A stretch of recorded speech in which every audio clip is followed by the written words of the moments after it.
Now, the controller, very standard, very simple. You have your cinema mode, your normal mode, and sport mode. Now, cinema mode kind of makes it fly slower. It's more cinematic.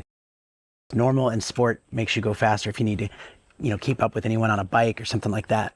It does have a return to home button. For some reason you have no idea where this thing is, you can just hit that home button and it will come back to you.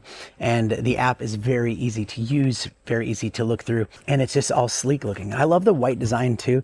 It just ties together, and also when it's flying in the air, it looks more like a bird than a drone. And don't let the size fool you, the camera specs are impressive as well. It's rocking a 1/2-inch Sony CMOS sensor.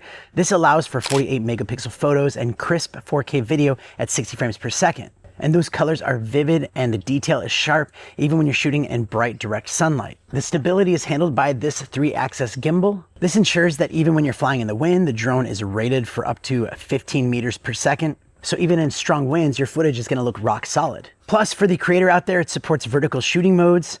So your clips are meant for social media the moment they hit your phone. Now, with the transmission, the S1 really punches above its weight class. It uses the SkyBridge system, which provides a 1080p live feed at a distance up to 15 kilometers. And that range means that your signal stays incredibly stable, even when there's a bit of distance between you and the aircraft. Now, that's like direct line of sight, not like through walls or trees, but 15 kilometers is pretty far away.